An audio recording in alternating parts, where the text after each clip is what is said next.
be young is to be in a stage of becoming, of working towards your goals and aspirations to transition from being dependent to independent.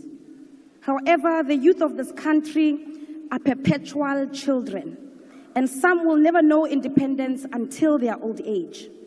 At the realization of how doomed we are under your leadership, Mr. President, thousands continue to give in to Nyaupe, and young women and girls amount to bottle girls for you and your friends at the peak of their vibrancy and zeal for life and prosperity.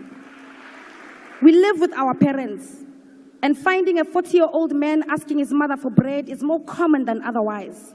This phenomenon is known as the Ramaphosa economy.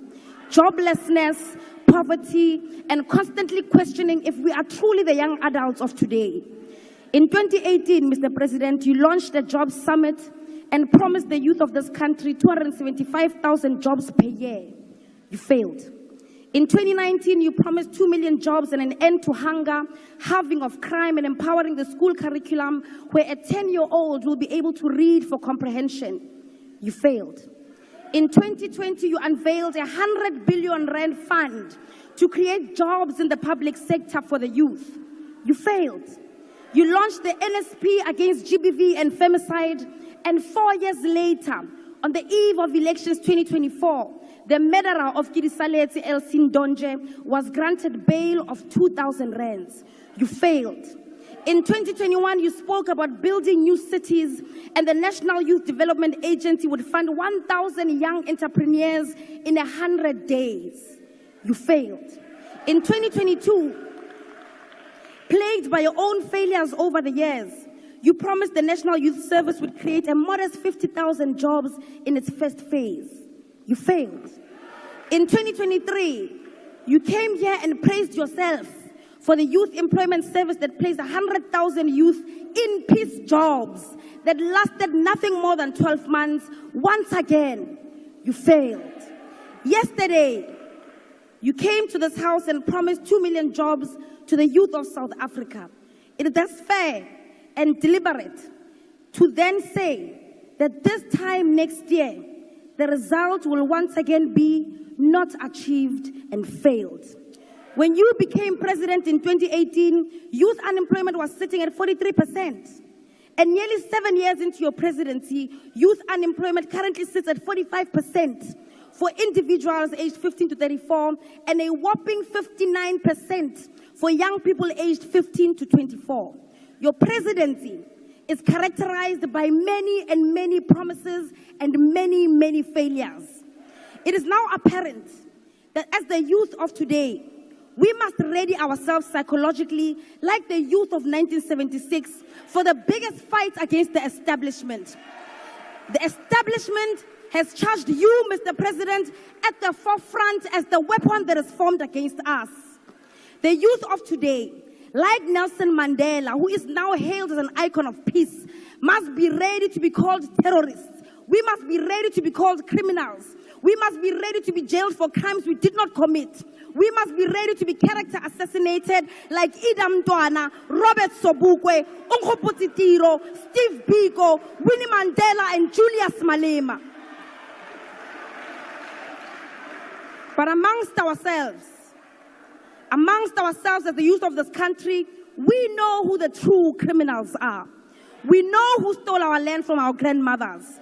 We know who stole our mines. We know who stole COVID-19 funds that was meant to keep our people alive. We know who stole Tembisa Hospital money. We know who stole SAA, ISCO, Sasol, Telkom. We know who is now stealing Eskom, Transnet, PRASA, and even privatizing our water. All the while, you are creating an impression that these are natural disasters, despite the fact that they are orchestrated by the true criminals of the government of today, deployed by the Oppenheimers.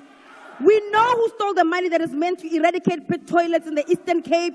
We know who stole NSFAS money. We know the mafias of the Steinhoff heist. We know the thugs of the Skills Development Fund. And we definitely know who the #1 money launderer is.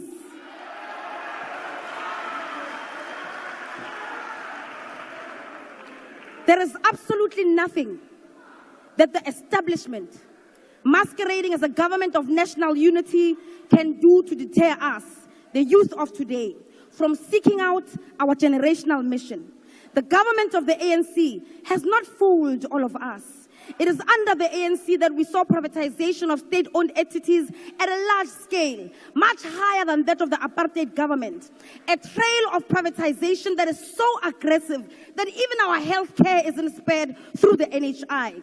The rise of the establishment and the collapse of the state takes shape under the government of the ANC.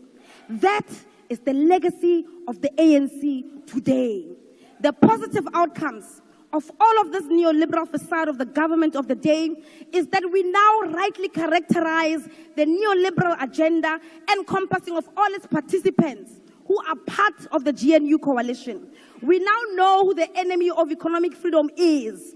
Even if in the past they pretended to be a part of us and spoke like the forefathers of the emancipation movement. The battle lines have been drawn. It is the subject of the Oppenheimer, the GNU coalition versus the people of South Africa. The youth of this country will continue to chant economic freedom in our lifetime. We will continue to present bills in this house that call for expropriation of land without compensation. We will continue to call for nationalization of mines, banks, and other strategic sectors. We will push back against your corruption and hold the captains of the ruling class accountable. We will fight for the scrapping of student debt and continue to call for quality, free, and decolonized education in our lifetime. We will continue to call for free healthcare, housing, water, and sanitation.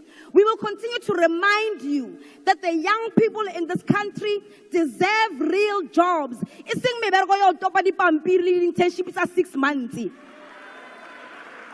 We want industrial development, insourcing of security guards and cleaners, free pads, Mr. President, and all those rent manipulators to be arrested and to rot in jail. The people's power is rising in Africa, and we will not be left behind.